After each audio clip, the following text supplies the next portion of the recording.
ನಮಸ್ಕಾರ. ಪಂಚಾಯಿತಿ ಪಾಡ್ಕಾಸ್ಟ್ಗೆ ಸ್ವಾಗತ. ಇವರು ಹುಟ್ಟಿ 3 ವರ್ಷ ಆಗೋದ್ರೊಳಗಡೆ ಇವರಪ್ಪ MLA ಆಗಿದ್ದರು.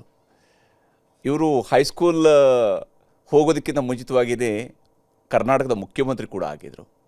ಪಕ್ಷದ ಯುವ ಘಟಕದ ರಾಜ್ಯಾಧ್ಯಕ್ಷನಾಗಿ ನಂತರ ಚುನಾವಣಾ ರಾಜಕಾರಣಕ್ಕೆ ಧುಮುಕಿ ಸತತವಾಗಿ ಬೆಂಗಳೂರನ್ನು ತನ್ನ ಕಾರ್ಯಕ್ಷೇತ್ರವನ್ನಾಗಿ ಮಾಡಿಕೊಂಡು ಗಾಂಧಿನಗರದ ಶಾಸಕರಾಗಿ ಸತತವಾಗಿ ಆಯ್ಕೆ ಆಗ್ತಾ ಬಂದು ಮಂತ್ರಿಯಾಗಿ KPCC ಅಧ್ಯಕ್ಷರಾಗಿ ಕಾರ್ಯನಿರ್ವಹಿಸಿದಂಥವರು ಈಗ ಕರ್ನಾಟಕದ ಜನರ ಆರೋಗ್ಯವನ್ನು ಕಾಪಾಡುವಂತಹ ಬಹಳ ಮುಖ್ಯವಾಗಿರುವ ಆರೋಗ್ಯ ಇಲಾಖೆಯ ಸಚಿವರಾಗಿ ಕಾರ್ಯನಿರ್ವಹಿಸ್ತಾ ಇರುವಂಥವರು ದಿನೇಶ್ ಗುಂಡೂರಾವ್. ದಿನೇಶ್ ಅವರೇ, ಕಾರ್ಯಕ್ರಮಕ್ಕೆ ಸ್ವಾಗತ.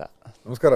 ಕೊಡಗಿನ ಹುಡುಗ ಅಂತ ಹೇಳ್ಬೋದು, ಯಾಕಂದರೆ ಅಪ್ಪ ಕೊಡಗಿನವರು. ಕೊಡಗಿನ ಜೊತೆಗಿನ ಸಂಬಂಧ ಯಾವ ಸ್ವರೂಪದ್ದು? ನಮ್ಮ ತಂದೆಯವರು 72ನೇ ಇಸ್ವಿಯಲ್ಲಿ ಶಾಸಕರಾದ ನಂತರ ಅವರು ಬೆಂಗಳೂರಿನಲ್ಲಿ ಶಾಸಕರಾಗಿ ಕೆಲಸ ಮಾಡೋದು ಇದ್ದೇ ಇತ್ತು. ಆದರೆ ನಮ್ಮ ತಾಯಿಯವರು ನಮ್ಮನ್ನೆಲ್ಲರೂ ಬೆಂಗಳೂರಿಗೆ ಕರ್ಕೊಂಡು ಬಂದರು. ಶಾಸಕರ ಭವನದಲ್ಲೇ ಇದ್ದು ನಾವೆಲ್ಲ ಆವಾಗ ರಜಾ ಇರತಕ್ಕಂಥ ಸಮಯದಲ್ಲೆಲ್ಲ ನಾನು ಕೊಡಗು ಹೋಗ್ತಾ ಇದ್ದೆ.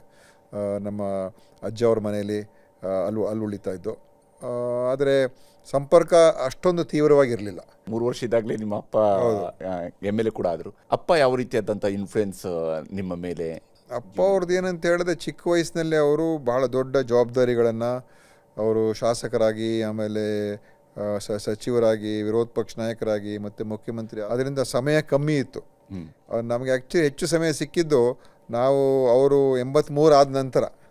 ನಾವು ಕಾಲೇಜಿಗೆ ಬರುವಂಥ ಸಂದರ್ಭದಲ್ಲಿ ಅವಾಗ ಅವರ ಸಂಪರ್ಕ ನಮ್ಮದು ಹೆಚ್ಚು ಮಾತಾಡುವಂಥದ್ದು, ಕೇಳುವಂಥದ್ದು, ಅವ್ರ ಜೊತೆಯಲ್ಲಿ ಏನಾದರೂ ಒಂದು ಊಟಕ್ಕೆ ಹೋಗುವಂಥದ್ದು, ಈ ಥರದ್ದೆಲ್ಲ ಅದು ಆಮೇಲೆ ಆಯಿತು. ಅಮ್ಮವರು ಮತ್ತು ನಮ್ಮಲ್ಲಿ ನಮ್ಮ ತಾಯಿಯ ಇಬ್ಬರು ತಂಗಿಂದಿರಿದ್ರು, ಅವರು ನಮ್ಮ ಜೊತೆಲೇ ಇರ್ತಾಯಿದ್ರು. ಆದರೆ ಅಪ್ಪ ಬಹಳ ಆಕ್ಟಿವ್ ಆದಂತಹ ಪಾಲಿಟಿಷಿಯನ್ ಕೂಡ. ದೆಹಲಿ ರಾಜಕೀಯ ನಾಯಕರ ಜೊತೆ ಕೂಡ ಒಂದು ಉತ್ತಮವಾದ ಸಂಬಂಧ ಇಟ್ಟುಕೊಂಡು ಕರ್ನಾಟಕದ ರಾಜಕಾರಣದಲ್ಲೂ ಕೂಡ ಆಕ್ಟಿವ್ ಆಗಿದ್ದಂಥ ಅವರು ರಾಷ್ಟ್ರಮಟ್ಟದ ನಾಯಕರಾಗಿ ಆಗೋಗಿದ್ರು. ಯಾಕಂದರೆ ಸಂಜಯ್ ಗಾಂಧಿ ಅವ್ರ ಜೊತೆ ಭಾಳ ಹತ್ತಿರದ ಒಂದು ಸ್ನೇಹ ಬೆಳೆದಿತ್ತು. ಇಂದಿರಾ ಗಾಂಧಿ ಅವ್ರಿಗೆ ಭಾಳ ಹತ್ತಿರ ಆಗಿದ್ರು. ಇಂದಿರಾ ಗಾಂಧಿ ಅವರು ಪ್ರಧಾನಮಂತ್ರಿ 80ನೇ ಇಸ್ವಿಯಲ್ಲಿ ಪ್ರಧಾನಮಂತ್ರಿ ಆದಾಗ ಪ್ರಮಾಣ ವಚನಕ್ಕೆ ಅವ್ರ ಗಾಡಿಯಲ್ಲಿ ಅವರು ಮತ್ತು ನಮ್ಮ ತಂದೆಯವರೇ ಹೋಗಿದ್ದು, ಇನ್ಯಾರೂ ಇರಲಿಲ್ಲ. ಸೊ ಅಷ್ಟು ಹತ್ತಿರ ಒಂದು, ಯಾಕಂದರೆ ಅವರು ಸೋತಾಗ ಅವ್ರ ಜೊತೆಲಿ ನಮ್ಮ ತಂದೆಯವರು ಭಾಳ ಅವರ ಪರವಾಗಿ ನಿಂತರು, ಜನರನ್ನ ಅಟ್ರಾಕ್ಟ್ ಮಾಡುವಂಥ ಪರ್ಸನಾಲಿಟಿ ಅದು. ಇಲ್ಲದೆ ಹೋದರೆ ನೋಡಿ, ಅವರು ಬ್ರಾಹ್ಮಣ, ಶಿಕ್ಷಕರ ಮಗ, ಕುಶಾಲನಗರದಲ್ಲಿ ಮುನ್ಸಿಪಲ್ ಮೆಂಬರು, 72ನೇ ಇಸ್ವಿಯಲ್ಲಿ ಫಸ್ಟ್ ಟೈಮ್ MLA ಆಗ್ತಾರೆ. ಇನ್ನು 8 ವರ್ಷದಲ್ಲೇ ಮುಖ್ಯಮಂತ್ರಿ ಆಗ್ತಾರೆ. ಮತ್ತು ಇಂದಿರಾ ಗಾಂಧಿ ಅವ್ರ ಗಮನ ಸೆಳೆಯತಕ್ಕಂಥ ಒಂದು ಅವ್ರ ಹತ್ತಿರ ಆಗುವಂಥದ್ದು ಇದಲ್ಲ, ಆದರೆ ಅವ್ರ ಪರ್ಸನಾಲಿಟಿ ಆ ಥರ ಇತ್ತು. ಬೆಂಗಳೂರು ದಕ್ಷಿಣ ಕ್ಷೇತ್ರದ ಲೋಕಸಭಾ ಸದಸ್ಯರಾಗಿ ಕೂಡ ಆಯ್ಕೆ ಆಗ್ತಾರೆ. ಸಹಜವಾಗಿ ಇವತ್ತು ಬೆಂಗಳೂರು IT ಕ್ಯಾಪಿಟಲ್ ಆಗೋದಕ್ಕೆ ಕೂಡ ಅವರ ಕಾಂಟ್ರಿಬ್ಯೂಷನ್ ಇದೆ. ಅವರ ಕಾಲದಲ್ಲಿ ಟೆಕ್ಸಸ್ ಇನ್ಸ್ಟ್ರೂಮೆಂಟ್ಸ್ ಕಂಪನಿ ಬಂದು ಇಲ್ಲಿ ಎಸ್ಟಾಬ್ಲಿಷ್ ಆಯಿತು. ಮತ್ತು ಬೆಂಗಳೂರಿನ ಎಲ್ಲ ಎಜುಕೇಷನ್ನು, ಇದಕ್ಕೆ ಇಂಜಿನಿಯರಿಂಗ್ ಕಾಲೇಜ್ಗಳು, ಮೆಡಿಕಲ್ ಕಾಲೇಜ್ಗಳು ಎಲ್ಲರಿಗೂ ಮುಕ್ತವಾಗಿ ಓಪನ್ ಮಾಡೋ ಅವಕಾಶ ಮಾಡಿಕೊಟ್ರು. ಸೊ ಕರ್ನಾಟಕ ಮತ್ತು ಬೆಂಗಳೂರು ಒಂದು ರೀತಿ ಎಜುಕೇಷನ್ ಹಬ್ ಆಯಿತು. ತಂದೆಯವರ ನಿಧನದ ನಂತರ ನೀವು ಆಕ್ಟಿವ್ ರಾಜಕಾರಣದಲ್ಲಿ ಭಾಗಿಯಾಗಿದ್ದು, ಆ ಒಂದು ದಿನಗಳನ್ನು ನೆನಪು ಮಾಡ್ಕೊಳ್ಳೋದಿದ್ರೆ? ನಾನು ಇಂಜಿನಿಯರಿಂಗ್ ಓದ್ತಾ ಇದ್ದೆ. ಆಮೇಲೆ ಮುಂದೆ ಇನ್ನೂ ಹೆಚ್ಚು ಓದಬೇಕು ಅಂತಲೂ ಆಸೆ ಇತ್ತು. ಆ ಸಂದರ್ಭದಲ್ಲಿ ಅವರು ಹುಷಾರು ತಪ್ಪಿದ್ರು, ಬೋನ್ ಮ್ಯಾರೋ ಕ್ಯಾನ್ಸರ್. ಅದು ಬಂದಾಗ ಅದು ನಮ್ಗೆ ಯಾರಿಗೂ ಕೂಡ ಅದು ಅನ್ಎಕ್ಸ್ಪೆಕ್ಟೆಡಾಗಿ ಬಂತದು. ನಂತರ ತೀರ್ಕೊಂಡ್ರು ಅವರು. ನಾನೇನು ಯಾವತ್ತೂ ರಾಜಕೀಯದ ಬಗ್ಗೆ ನಾನು ಯೋಚನೆ ಮಾಡಿರಲಿಲ್ಲ. ಆದರೆ ಈಗ ಒಂದು ಅವಕಾಶ ಸಿಕ್ಕಿದೆ, ಏನಾದರೂ ಒಂದು ಸಾಧಿಸಬೇಕು, ಸುಮ್ಮನೆ ಹೋಗಬಾರ್ದು ಅಂತ ಭಾಳ ಕಷ್ಟ ಆಯಿತು. ಆಗಂತೂ ಭಾಳ ಕಷ್ಟ ಆಯಿತು. ನಾನು ಬಿಡಲಿಲ್ಲ, ಅಷ್ಟೇ ನನ್ನ ಹೋರಾಟವನ್ನು ಮಾಡಿದೆ. ಆಮೇಲೆ ಯೂತ್ ಕಾಂಗ್ರೆಸ್ ಸಂಘಟನೆಯಲ್ಲಿ ಕೆಲಸ ಮಾಡಿದೆ. ತಂದೆಯವರ ಹೆಸರು ನನಗೆ ಶ್ರೀರಕ್ಷೆ ಆಯಿತು. ಆದರೆ ನನ್ನ ಹತ್ರ ಏನು ಇಲ್ಲದೇ ಇರ್ಬೋದು, ದುಡ್ಡು ಇರಲಿಲ್ಲ, ಜಾತಿ ಬಲ ಇರಲಿಲ್ಲ, ಅದೇ ನನ್ನ ತಂದೆಯವ್ರ ಹೆಸರು, ಐಡೆಂಟಿಟಿ ನನಗೆ ಅದೇ ದೊಡ್ಡ ಶಕ್ತಿ. 94ನೇ ಇಸ್ವಿಯಲ್ಲಿ ಆ್ಯಕ್ಚುಲಿ ನನಗೆ B.Pharm ಕೊಟ್ಟರು. ಆಮೇಲೆ ನನ್ನ ಹೆಸರನ್ನು ತೆಗೆದುಬಿಟ್ರು. ಯಾರು ಸಿಟ್ಟಿಂಗ್ MLA ಅವ್ರಿಗೆ ಕೊಟ್ಟರು. ಅದು ನನಗೊಂಥರ, ತಂದೆಯವರು ತೀರ್ಕೊಂಡಿದ್ದಾರೆ. ಕಾಂಗ್ರೆಸ್ ಪಾಲ್ಗೆ ಅತ್ಯಂತ ಕೆಟ್ಟ ಚುನಾವಣೆಯೂ ಕೂಡ ಅದು. ನನಗದು ಗೊತ್ತಿರಲಿಲ್ಲ. ಬಟ್ ಟಿಕೆಟ್ ಸದ್ಯ ಒಂದು ರೀತಿ ಸಿಗದೇ ಇರೋದೇ ಒಳ್ಳೇದೇನೋ ಆಯ್ತು. ಬಟ್ ನಾನು ಹೋಗಿ ಜನ ಕರ್ಕೊಂಡು ದೊಡ್ಡ ಮೆರವಣಿಗೆ ಮಾಡಿ ನಾಮಿನೇಷನ್ ಮಾಡಿಬಿಟ್ಟು ಟಿಕೆಟ್ ಇಲ್ಲ ಅಂತ ಹೇಳಿದ್ರೆ ಅದು ಒಂದು ರೀತಿ ಅವಮಾನ ತಾನೇ. ನಿಮ್ಮ ಮದುವೆ ವಿಚಾರಕ್ಕೆ ಬಂದಾಗ ಮನೆಯಲ್ಲಿ ಯಾವ ರೀತಿಯಾದಂಥ ಮದುವೆ ವಿಚಾರ ಕೂಡ ಅದೇ ಥರ. ಮದುವೆ ವಿಚಾರದಲ್ಲಿ ಕೂಡ ಸಹಜ ಅಷ್ಟೊಂದು ನಮ್ಮ ತಂದೆಯವರು ತೀರೋಗಿದ್ರು. ಹೌದು. ನಾನು ಬ್ರಾಹ್ಮಣ, ನನ್ನ ಹೆಂಡತಿ ಮುಸ್ಲಿಂ, ಇದು ಹೆಂಗೆ ಯಾವ ಥರ ಸಮಾಜ ಹೆಂಗೆ ನೋಡ್ತದೆ. ಅನೇಕ ಜನ ರಾಜಕಾರಣಿ ನಿನ್ನ ರಾಜಕೀಯ ಜೀವನವೇ ಹೊರಟೋಗುತ್ತೆ, ರಾಜಕೀಯ ಭವಿಷ್ಯ ಹಾಳಾಗೋಗುತ್ತೆ, ಅದನ್ನು ಭಾಳ ಜನ ಹೇಳಿದ್ರು. ಮೇಡಮ್ಗೆ ಮೊದಲು ನೀವು ಪ್ರಪೋಸ್ ಮಾಡಿದ್ದ, ಅವ್ರು ನಿಮ್ಗೆ ಪ್ರಪೋಸ್ ಮಾಡಿದ್ದ, ಹಿಂಗೆ? ನಾನು ಇಂಜಿನಿಯರಿಂಗ್, ಅವರು BA ಮಾಡ್ತಾಯಿದ್ರು. ಪ್ರಪೋಸ್ ಅದು ನನಗೇನು ಸ್ಪಷ್ಟವಾದಂಥ ಅದು ಬಹುಶಃ ಅದೆಲ್ಲೊಂದು ಕಡೆ ನಾವು ಮಾಡ್ಕೋಬೇಕು ಅಂತ ಅನ್ನಿಸ್ತು ಅಷ್ಟೇ. ಇಬ್ಬರಲ್ಲೂ ಕೂಡ ರಾಜಕೀಯದಲ್ಲಿ ಇವತ್ತು ಕೂಡ ನಿಮ್ಮನ್ನು ಈ ವಿಚಾರಗಳನ್ನು ಇಟ್ಟುಕೊಂಡು ಟೀಕಿಸುವಂಥದ್ದು ಕೂಡ ನಡೆದಿರೋದು ಇದೆ. ಇಂಥ ಟೀಕೆಗಳು ಬಂದಾಗ ನೀವು ಇದನ್ನ ಯಾವ ಥರದಲ್ಲಿ ತಗೊಳ್ತೀರಿ? ಟೀಕೆ ಮಾಡೋರ್ದು ಅವ್ರಿಗೇನಂತ ಹೇಳಿದ್ರೆ, ಆ ರೀತಿಯಾದಂಥ ಸಂಕುಚಿತವಾಗಿ ಯೋಚನೆ ಮಾಡೋರ್ನ ಕನ್ವಿನ್ಸ್ ಮಾಡೋದಕ್ಕೆ ನನಗೇನು ಆ ಒಂದು ಭ್ರಮೆ ಅಥವಾ ಪ್ರಮೇಯ ಏನಿಲ್ಲ. ವೈಫ್ ಒಂದೊಂದ್ಸಲ ಅದಕ್ಕೆ ರಿಯಾಕ್ಟ್ ಮಾಡ್ತಾರೆ, ನನಗಿಂತ ನಾನಷ್ಟು ರಿಯಾಕ್ಟ್ ಮಾಡೋಕೆ ಹೋಗಲ್ಲ. ಅದೇ ಅವರು ನಿಮ್ಮ ರಾಜಕೀಯದ ಭಾಳ ದೊಡ್ಡದಾದಂಥ ಶಕ್ತಿಯು ಕೂಡ ಅವರೇ ಅಂತ. ಹೌದು, ನಮ್ಮ ರಾಜಕೀಯ ಬದುಕು ಅಷ್ಟು ಸುಲಭ ಇರಲಿಲ್ಲಲ್ಲ, ಭಾಳ ಅನಿಶ್ಚಿತತೆ ಎಲ್ಲ ಇತ್ತು. ಮೊದಲು ಮದುವೆ ಆದ ನಂತರ ಏನೇನಾಗುತ್ತೋ ಹೇಗಾಗುತ್ತೋ ಅಂತಲೂ ಗೊತ್ತಿರಲಿಲ್ಲ.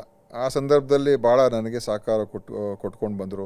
ರಾಜಕೀಯಕ್ಕೆ ಬಂದರೆ ನೀವು MLA ಕೂಡ ಆದ್ರಿ, 99ರಲ್ಲಿ ತಾವು MLA ಆದ್ರಿ. ಅಲ್ಲಿಂದ ನಂತರ ಸತತವಾಗಿ ಕ್ಷೇತ್ರ ಪುನರ್ವಿಂಗಡಣೆ ನಂತರವೂ ಕೂಡ ನಿಮಗೆ ಜನ ನಿಮ್ಮನ್ನು ಬೆಂಬಲಿಸ್ತಾ ಬಂದಿರುವಂಥ ಜನರ ಜೊತೆಗಿನ ಸಂಬಂಧದ ಬಗ್ಗೆ ನೀವು ಏನು ಹೇಳ್ತೀರಿ? ಬಹುಶಃ ನಾನು ಇಷ್ಟು ವರ್ಷ ಊಹೆನೇ ನಾನು ಮಾಡಿರಲಿಲ್ಲ. ಯಾಕಂದರೆ ನಾನು ಆವಾಗ ನನ್ನ ಅಸ್ತಿತ್ವವನ್ನು ಉಳಿಸ್ಕೊಳ್ಳೋದಕ್ಕೆ ನಾನು ಅವಾಗ ಹೋರಾಟ ಮಾಡ್ತಾಯಿದ್ದೆ. ಅಲ್ಲಿ ನಾನು ಕಂಟೆಸ್ಟ್ ಮಾಡಿದಾಗ ಅಲ್ಪ ಮತದಲ್ಲೇ ನಾನು ಪ್ರಥಮ ಬಾರಿ ಗೆದ್ದಿದ್ದು. 1200-300 ಓಟಲ್ಲಿ ಗೆದ್ದಿದ್ದು. ಆಮೇಲೆ ಅಲ್ಲಿಯ ಜನರ ಜೊತೆ, ಅಲ್ಲಿ ಸಾಮಾನ್ಯ ವರ್ಗದ ಜನ, ಕಾರ್ಮಿಕ ವರ್ಗದ ಜನ, ಬಡ ಜನರು ಹೆಚ್ಚಿರುವಂಥ ಹಳೆ ಕ್ಷೇತ್ರ, ಅವ್ರ ಜೊತೆಯಲ್ಲಿ ನಾನು ಸಾಮಾನ್ಯವಾಗಿ ಬೆರೀತಾ ಇದ್ದೆ. ನನ್ನಲ್ಲಿ ಏನು ಯಾವುದೇ ಒಂದು ಬೇರೆ ನನಗೇನು ಜನರ ಜೊತೆ ಇರೋದು, ಮಾತಾಡೋದು, ಅದಕ್ಕೆ ಏನೂ ನನಗೆ ಸಮಸ್ಯೆನೇ ಇರಲಿಲ್ಲ. ಸೊ ಅವ್ರು ನನ್ನ ಅಕ್ಸೆಪ್ಟ್ ಮಾಡಿಕೊಂಡ್ರು. ಮತ್ತು 2ನೇ ಬಾರಿ ನಾನು ನಿಂತ್ಕೊಂಡಾಗ ಭಾಳ ದೊಡ್ಡ ಅಂತರದಲ್ಲಿ ಮತ್ತೊಮ್ಮೆ ಗೆಲ್ಲಿಸಿದ್ರು. ಮತ್ತು ಅದೇ ಸಂಪರ್ಕ ಹಂಗೆ ಬೆಳ್ಕೊಂಡ್ಬಂದ್ಬಿಡ್ತು. ಈಗ ಅದು ಒಂದು ನನ್ನ ಕುಟುಂಬದ ಥರ ಆಗೋಗಿದೆ. ಈಗ ಅನೇಕ ಜನ ಅವರ ಮಕ್ಕಳು ಇವತ್ತೆಲ್ಲ ದೊಡ್ಡವರಾಗ್ಬಿಟ್ಟಿದ್ದಾರೆ. ಅವ್ರ ಮಕ್ಕಳು ಬಾರಿ ಅಭಿವೃದ್ಧಿಯಲ್ಲಿ ಒಂದು ಕಡೆ ವಿರೋಧ ಪಕ್ಷದಲ್ಲಿದ್ದು, ಅದು ಒಂದು ಕಡೆ ಸ್ವಲ್ಪ ಅನುದಾನಗಳ ಕೊರತೆ ಇದ್ದೇ ಇರ್ತದೆ. ಆಮೇಲೆ ನಾನು ಕೂಡ ನಿಂತು ಎಲ್ಲವನ್ನು ಕೂಡ ಫಾಲೋ ಅಪ್ ಮಾಡಿ ಸಮಯ ಕೊಡೋಕ್ಕಾಗ್ತಾ ಇರಲಿಲ್ಲ, ಅದು ಒಂದು ಸಮಸ್ಯೆ ಆಯಿತು. ಸೊ ಸಂಪರ್ಕದ ಕೊರತೆ, ಅಭಿವೃದ್ಧಿಯ ಕೊರತೆ ಎರಡೂ ಆಯಿತು. ಮತ್ತು ಇನ್ನೊಂದೇನೆಂದರೆ, ನನ್ನ ವಿರುದ್ಧ ಇರುವಂಥ ಓಟ್ಗಳೆಲ್ಲ ಅದು ಒಂದು ಕಡೆ ಬಂತು. ಹಿಂದೆ ಎಲ್ಲ ಅದು JDS ಅವ್ರು ಸ್ವಲ್ಪ ಓಟ್ ತೊಗೊಳ್ತಾ ಇದ್ರು, ಬೇರೆಯವ್ರು ನಿಂತ್ಕೊಂಡು ತೊಗೊಳ್ತಾ, ಆ ಥರ ಆಗ್ತಾಯಿತ್ತು. ಈ ಸಲ ಏನಾಯಿತು, ಅದೆಲ್ಲ ಒಂದೇ ಕಡೆ ಕೇಂದ್ರೀಕೃತ ಆಯಿತು. 13ರಲ್ಲಿ ಮೊದಲ ಬಾರಿಗೆ ತಾವು ಮಂತ್ರಿ ಆಗ್ತೀರಿ, ಸಿದ್ದರಾಮಯ್ಯನವರ ಸಂಪುಟಕ್ಕೆ ಸೇರಿಕೊಳ್ತೀರಿ. ರಾಜ್ಯ ಖಾತೆಯಲ್ಲಿ ನಿಮ್ಗೆ ಅವತ್ತು ನಿಮ್ಮ ಆಹಾರ ಸಚಿವರನ್ನ ಹಾಕಿ ಜವಾಬ್ದಾರಿ ಕೊಡ್ತಾರೆ. ನಿರೀಕ್ಷೆ ಮಾಡಿದ್ರೆ ಅವತ್ತು ಮಂತ್ರಿ ಆಗ್ತೀನಿ, ನನಗೆ ನಿರೀಕ್ಷೆ ಇತ್ತು. ಯಾಕಂತ ಹೇಳಿದ್ರೆ ಅದು ನನ್ನ 4ನೇ ಸಲ MLA ಆಗಿದ್ದು. ಮತ್ತು ನಾನು ಜಿಲ್ಲಾ ಅಧ್ಯಕ್ಷನೇ ಬೇರೆ ಆಗಿದ್ದೆ, ಬೆಂಗಳೂರು ಮಹಾನಗರ ಜಿಲ್ಲಾ ಅಧ್ಯಕ್ಷನಾಗಿ ಒಳ್ಳೆ ಕೆಲಸ ಎಲ್ಲ ಸಂಘಟನೆ ಎಲ್ಲ ಮಾಡಿದ್ದು. ಅದೆಲ್ಲ ನಿರೀಕ್ಷೆ ಇತ್ತು. ಆದರೆ ರಿಷಫಲ್ ಆದಾಗ ತಾವು ಮಂತ್ರಿ ಸ್ಥಾನವನ್ನು ಕಳ್ಕೊಂಡ್ರಿ. ನಿಮ್ಮ ಪರ್ಫಾರ್ಮೆನ್ಸ್ ಕಾರಣ ಆಯ್ತಾ ಅಥವಾ ಯಾವ ಕಾರಣಕ್ಕಾಗಿ? ಪರ್ಫಾರ್ಮೆನ್ಸ್ ಅಲ್ಲ, ಆ್ಯಕ್ಚುಲಿ ನನಗೂ ನಿರೀಕ್ಷೆ ಇತ್ತು ಅವಾಗ. ನಾನೇ ಮುಖ್ಯಮಂತ್ರಿಯವ್ರಿಗೆ ಹೇಳಿದ್ದೆ, ರಮೇಶ್ ಕುಮಾರ್ ಅವ್ರು ಮಾಡೋದ್ರೆ ನನ್ನ ತೆಗೀರಿ ಸರ್, ನನಗೆ ಏನು ಅಭ್ಯಂತರ ಇಲ್ಲ ಅಂತ ಹೇಳ್ಬಿಟ್ಟಿದ್ದೆ. ಬಟ್ ಅದೇ ಕಾರಣಕ್ಕಾಗಿ ಈಗಲೂ ಕೂಡ ಸಂಪುಟ ಪುನರಚನೆ ಆದರೆ ದಿನೇಶ್ ಗುಂಡೂರಾವ್ ಅವರು ಸ್ಥಾನ ಕಳ್ಕೊಳ್ಬೋದೇನೋ ಅನ್ನೋ ರೀತಿಯಾದಂಥ 3 ವರ್ಷ ನಾನು ಮಂತ್ರಿಯಾಗಿ ಆಗಿದೆ. ಈಗ ಒಳ್ಳೆಯ ಇಲಾಖೆ ಕೊಟ್ಟಿದ್ದರೆ ಒಳ್ಳೆ ಕೆಲಸ ಮಾಡೋಕ್ಕೆಲ್ಲ ನಾವು ಪ್ರಯತ್ನ ಮಾಡಿದ್ದೀವಿ. ಇನ್ನು ಪಕ್ಷದ ತೀರ್ಮಾನ ಅದು, ನಾವು ಇನ್ನೇನು ಅದ್ರ ಬಗ್ಗೆ ಏನು ಹೆಚ್ಚು ಮಾತಾಡೋಕೆ ಹೋಗಲ್ಲ. ಈಗ ಆರೋಗ್ಯ ಖಾತೆನ ನೀವು ಬಯಸಿದ್ರ ಅಥವಾ CM ಅವ್ರ ನಿಮ್ಮ ಜೊತೆ ಚರ್ಚಿಸಿದ್ರ? ಈ ಖಾತೆ ಸಿಕ್ಕಾಗ ನಿಮ್ಗೆ ಏನು ಅನ್ನಿಸ್ತು? ನನಗೆ ಖುಷಿ ಆಯಿತು. ಒಳ್ಳೆ ಇಲಾಖೆ ಕೊಟ್ಟಿದ್ದಾರೆ ಮತ್ತು ಇದು CM ಅವ್ರದೇ ಅಥವಾ ಅವ್ರ ಹಂತದಲ್ಲಿ ಆಗಿರೋದು ತೀರ್ಮಾನ. ಬಟ್ ಈ ಇಲಾಖೆಗೆ ಯಾವ ರೀತಿ ಅಂತ ಪ್ರಿಪ್ರೇಷನ್ಸ್ ಮಾಡ್ಕೊಂಡ್ರಿ? ಅಂದರೆ ಸಿಕ್ಕಾಗ ನಾವೆಲ್ಲ ಮೊದಲು, ಯಾಕಂದರೆ ನಮ್ಗೆ ಏನೇ ಗೊತ್ತಿದ್ರು ಕೂಡ ನಾವು ಅಲ್ಲಿ ಕೂತ್ಕೊಂಡಾಗಲೇ ಎಲ್ಲ ವಿಷಯಗಳು ಪೂರ್ತಿಯಾಗಿ ಗೊತ್ತಾಗುವಂಥ. ಅದರಿಂದ ನಾನು ಇದು ದೊಡ್ಡ ಇಲಾಖೆ, ಇದು ಒಂದಲ್ಲ ಎರಡಲ್ಲ, ಇದರಲ್ಲಿ ಭಾಳಷ್ಟು ಇದೆ. ಇದರಲ್ಲಿ ಮೊದಲು 3 ತಿಂಗಳು ತಿಳ್ಕೊಳ್ಳೋದಕ್ಕೆ ಸಮಯ ಬೇಕಾಗಿತ್ತು. ನೀವು ಎಷ್ಟೇ ಕೆಲಸ ಮಾಡಿದರೂ ಕೂಡ ತತ್ಕ್ಷಣಕ್ಕೆ ಒಬ್ರಿಗೆ ಏನಾದರೂ ಒಂದು ಸೂಕ್ಷ್ಮವಾದಂಥ ಇಲಾಖೆ, ಯಾಕಂದ್ರೆ ಇದಾಗ ಆರೋಗ್ಯದ ವಿಚಾರದಲ್ಲಿ ಬಹಳ ಸೂಕ್ಷ್ಮವಾಗಿರುವಂಥ ಈಗ ಈ ಇಲಾಖೆ ಒಂದು ರೀತಿ ತುರ್ತು ಇಲಾಖೆ ಇದು. ಹೌದು. ಇಲ್ಲೇನಾದರೂ ಸ್ವಲ್ಪ ನಮ್ಮ ವ್ಯವಸ್ಥೆಗಳಲ್ಲಿ ಸ್ವಲ್ಪ ಸಮಸ್ಯೆ ಇದ್ದೇ ಇರ್ತದೆ. ಸೊ ಏನಾದರೂ ಕೊರತೆ ಆದಾಗ ಆ ಕೊರತೆನೇ ಎದ್ದು ಕಾಣುತ್ತೆ ಹೊರತು ಏನೇನು ಆಗಿದೆ ಅದ್ರ ಬಗ್ಗೆ ನೋಡೋದಿಲ್ಲ. ವಿಮ್ಸ್ನಲ್ಲಿ ಬಾಣಂತಿಯರ ಸಾವು ಆದಂತಹ ಸಂದರ್ಭದಲ್ಲಿ ಆರೋಗ್ಯ ಸಚಿವರು ಏನು ಮಾಡ್ತಾ ಇದ್ದಾರೆ ಅನ್ನುವಂತಹ ಪ್ರಶ್ನೆಗಳು ಬಂದು, ರಿಂಗರ್ ಲ್ಯಾಕ್ಟೇಟ್ ಅಂತ ಒಂದು IV ಫ್ಲೂಯಿಡ್ ಅದರಿಂದ ಆಗಿದೆ ಅಂತ ನಮಗೆ ಭಾಳ ಸ್ಪಷ್ಟವಾದಂಥ ಒಂದು ಅನುಮಾನ ಆಯಿತು. ನಾವು ಆಮೇಲೆ ಅದ್ರ ಮೇಲೆಲ್ಲ ಕ್ರಮ ತಗೊಂಡು, ಆದರೆ ಈಗ ಅಂತಿಮವಾಗಿ ಏನಾಯಿತು ಅಂತ ಹೇಳಿದ್ರೆ ಸಾವುಗಳಾಯಿತು. ಹೌದು. ಸೊ ಅದರ ಹೊಣೆ ಇದ್ದೇ ಇರ್ತದಲ್ಲ. ನಾವು ಎಷ್ಟೇ ಏನೇ ಹೇಳಿದ್ರು ಕೂಡ ನಮ್ಮ ಸಮಯದಲ್ಲಿ ಈ ಥರ ಆಯ್ತಲ್ಲ ಅಂತ ಒಂದು ನೋವು ಇದ್ದೇ ಇರ್ತದೆ, ಈಗಲೂ ಕೂಡ ಇದೆ. ಬಹುಶಃ ವಿಮ್ಸ್ ತಾಯಂದಿರ ಸಾವು ಅದಾದ ನಂತರ ಈಗ ಕಳೆದ ಬಜೆಟ್ನಲ್ಲೂ ಕೂಡ ತಾಯಂದಿರ ಮರಣ ಪ್ರಮಾಣವನ್ನು ಕಡಿಮೆ ಮಾಡೋದ್ರ ಕಡೆಗೆ ನೀವು ಒಂದು ಪರ್ಟಿಕ್ಯುಲರ್ ಟಾರ್ಗೆಟ್ ಹೌದೌದು, ಆ ಒಂದು ಘಟನೆಯೂ ಕೂಡ ಇದಕ್ಕೆ ಪ್ರೇರಣೆ. ಆ ಘಟನೆ ಭಾಳ ಪ್ರೇರಣೆ ನೀಡಿತು. ನಾವು ಅವಾಗ ಏನು ಮಾಡೋದು, ಎಲ್ಲ ಇಂಥ ಸಾವುಗಳನ್ನು ಆಡಿಟ್ ಮಾಡೋದು, ಯಾಕಾಯಿತು, ಏನು ಕಾರಣ, ಎಲ್ಲಾಯಿತು, ಇದೆಲ್ಲ ಆಡಿಟ್ ಮಾಡಿ ಎಲ್ಲೆಲ್ಲಿ ಗ್ಯಾಪ್ಗಳಿದೆ ಅಂತ ಮಾಡಿ ನಾನು ಅದು ಆದ ನಂತರ ಸಿದ್ದರಾಮಯ್ಯ ಸಾಹೇಬರ ಆಯುರ್ವೇದದಲ್ಲೇ ಏನು ಸಾವಿದೆ ಅದನ್ನು ಶೂನ್ಯಕ್ಕೆ ಇಳಿಸ್ಬೇಕು ಅಂತೇಳಿ ಒಂದು ಕಾರ್ಯಕ್ರಮವನ್ನೇ ನಾವು ಈಗ ಮಾಡಿದ್ದೇವೆ. ಸಾವು ನಮ್ಮ ಅವಧಿ ಏನು ಮುಗೀತದೆ 2028 40ಕ್ಕೆ ಇಳಿಸ್ಬೇಕು. ಅಂತಿಮವಾಗಿ ಅದನ್ನು 20 ತೊಗೊಂಡೋದ್ರೆ ನಾವು ಅಂತಾರಾಷ್ಟ್ರೀಯ ಮಟ್ಟದ ಒಂದು ಸೂಚ್ಯಾಂಕಕ್ಕೆ ಹೋಗ್ತೀವಿ. ಆ ಒಂದು ನಿಟ್ಟಿನಲ್ಲಿ ಕೆಲಸ ಮಾಡ್ತಾ ಇದ್ದೀವಿ. ಇದರ ಜೊತೆಗೆ ಗೃಹ ಆರೋಗ್ಯದ ಒಂದು ಯೋಜನೆನ ತಂದ್ರಿ. ಇದರ ರಿಪೋರ್ಟ್ಸ್ ಎಲ್ಲ ನೋಡಿದಾಗ ಸ್ಕ್ರೀನಿಂಗ್ದಾಗಿ ಎಸ್ಪೆಷಲಿ ಕ್ಯಾನ್ಸರ್ ರೋಗಿಗಳ ಸಂಖ್ಯೆ ಜಾಸ್ತಿ ಆಗಿದೆ ಅನ್ನೋದ್ರ ಬಗ್ಗೆ ಒಂದು ರಿಪೋರ್ಟ್ ಬಂತು. ಆದರೆ ಅದರ ನೋಡಿದಾಗ ಏನಂದರೆ ಸ್ಕ್ರೀನಿಂಗ್ ಬೇಗ ಆಗ್ತಾ ಇದೆ, ಹಾಗಾಗಿ ಯಾರಿಗೆ ಕಾಯಿಲೆ ಇದ್ದಿದ್ದು ಗೊತ್ತಾಗ್ತಿರ್ಲಿಲ್ವೋ ಅದು ಇವಾಗ ಗೊತ್ತಾಗೋದಕ್ಕೆ ಸಾಧ್ಯ ಆಯಿತು ಅನ್ನೋದು ಕೂಡ ಬಂತು. ಎಕ್ಸಾಕ್ಟ್ಲಿ ಯಾವ ರೀತಿಯಲ್ಲಿ ಗೃಹ ಆರೋಗ್ಯ ಕೆಲಸ ಮಾಡುತ್ತೆ? ಇದು ನಮ್ಮ ಮಹತ್ವಾಕಾಂಕ್ಷಿ ಯೋಜನೆ. ಯಾಕಂತ ಹೇಳಿದ್ರೆ ಸಾರ್ವಜನಿಕ ಆರೋಗ್ಯ, ಪಬ್ಲಿಕ್ ಹೆಲ್ತ್ ಅಂತ ಏನು ಹೇಳ್ತೀವಿ, ಹೌದು, ಇದರ ಜವಾಬ್ದಾರಿ ಸರ್ಕಾರದ್ದು. ಅದಕ್ಕೆ ನಮ್ಮ ಈ ಜವಾಬ್ದಾರಿ ಅಂತೇಳಿ ಗೃಹ ಆರೋಗ್ಯವನ್ನು ನಾವು ಒಂದು ಲಾಂಚ್ ಮಾಡಿದ್ದೀವಿ. ಅದರಲ್ಲಿ 14 ವಿಚಾರಗಳನ್ನು ನಮ್ಮ ಆರೋಗ್ಯ ಸಿಬ್ಬಂದಿಯವರು ಮನೆ ಮನೆಗೆ ಭೇಟಿ ಕೊಡ್ತಾರೆ. ಕಳೆದ ಆಗಸ್ಟಿಂದ ಶುರು ಮಾಡಿದ್ದೀವಿ. ಈಗಾಗಲೇ 1 ಕೋಟಿ ಹೆಚ್ಚು ಕಡಿಮೆ ಜನರನ್ನು ನಾವು ರಕ್ತ ಒತ್ತಡಕ್ಕೆ ಮತ್ತು ಡಯಾಬಿಟಿಸ್ಗೆ ಸ್ಕ್ರೀನ್ ಮಾಡಿದ್ದೀವಿ. ಸ್ಕ್ರೀನ್ ಮಾಡೋದು ಒಂದೇ ಅಲ್ಲ, ಅವ್ರಿಗೆ ಏನು ಔಷಧಿ ಕೊಡಬೇಕು ಅವ್ರಿಗೆ ದೃಢೀಕರಣ ಆದ್ಮೇಲೆ ನಿರಂತರವಾಗಿ ಕೊಡ್ತೀವಿ ನಾವು. ಮತ್ತು ಕ್ಯಾನ್ಸರ್ದು ನಮ್ಮಲ್ಲಿ ಈಗ ಓರಲ್ ಕ್ಯಾನ್ಸರನ್ನು 76 ಲಕ್ಷ ಸ್ಕ್ರೀನ್ ಮಾಡಿದ್ದೀವಿ. Breast cancer 34 lakh, cervical cancer 28 lakh screen ಮಾಡಿದ್ದೀವಿ. ಅದರಲ್ಲಿ ಕೆಲವ್ರನ್ನೆಲ್ಲನೂ ಕೂಡ ಡಯಾಗ್ನೈಸ್ ಆಗಿದೆ, ಅವ್ರಿಗೆ ಟ್ರೀಟ್ಮೆಂಟು ಕೂಡ ಫ್ರೀ. ಈ 14 ಅಂಶ ಏನಿದೆ ಪ್ರತಿಯೊಂದು ಕೂಡ ಸ್ಕ್ರೀನಿಂಗು ಮಾಡ್ತೀವಿ, ಟ್ರೀಟ್ಮೆಂಟು ಕೂಡ ಸಂಪೂರ್ಣ ಫ್ರೀ. ಪುನೀತ್ ರಾಜ್ಕುಮಾರ್ ಹೃದಯ ಜ್ಯೋತಿ ಯೋಜನೆ ಇದು ಎಷ್ಟರ ಮಟ್ಟಿಗೆ ಜನರ ಆರೋಗ್ಯವನ್ನು ಕಾಪಾಡುತ್ತೆ? ನನಗನ್ಸುತ್ತೆ ಇದು ನಮ್ಮಲ್ಲಿ ಅತ್ಯಂತ ಯಶಸ್ವಿಯಾದಂಥ ಕಾರ್ಯಕ್ರಮ ಆಗಿದೆ. ಈಗ ಸುಮಾರು 80 ಆಸ್ಪತ್ರೆಗಳಲ್ಲಿ ಇದನ್ನು ನಾನು ರಾಜ್ಯದಲ್ಲಿ ಅನುಷ್ಠಾನ ಮಾಡಿದ್ದೀನಿ. ಈ ವರ್ಷ ನಾನು ಎಲ್ಲ ತಾಲೂಕು ಆಸ್ಪತ್ರೆಗಳು ಕೂಡ ಇದನ್ನು ತೊಗೊಂಡು ಹೋಗ್ತಾ ಇದ್ದೀನಿ. ಈಗ AI ಉಪಯೋಗಿಸಿದ್ದೀವಿ, ಆರ್ಟಿಫಿಷಿಯಲ್ ಇಂಟೆಲಿಜೆನ್ಸು. ಇದು ಯಾವುದೇ ECG ತೊಗೊಳ್ತಾರೆ ಅದು ಬೆಂಗಳೂರಲ್ಲಿರುವಂಥ ಕೇಂದ್ರಕ್ಕೆ ಬರ್ತದೆ, ಅದು ಇಮಿಡಿಯೇಟ್ಲಿ. ಆ AI ಅದನ್ನು ನೋಡ್ತದೆ, ಅನುಮಾನ ಇದೆಯಾ ಅಂತ ಅನಿಸಿದ್ರೆ ಅವ್ರಿಗೆ ಅಲ್ಲಿರುವಂಥ ಕಾರ್ಡಿಯಾಲಜಿಸ್ಟ್ನ ಅದು ರೆಫರ್ ಮಾಡ್ತದೆ. ಕಾರ್ಡಿಯಾಲಜಿಸ್ಟ್ ಎಕ್ಸ್ಪರ್ಟ್ಸ್ ಅದನ್ನು ನೋಡ್ತಾರೆ, ಹೌದಪ್ಪ ಇದು ಹೃದಯಘಾತ, ಅದು ಗೊತ್ತಾಗ್ತದೆ ಅವ್ರಿಗೆ. ಸ್ಟೆಮಿ ಅಂತ ಒಂದು ಹೇಳ್ತಾರೆ.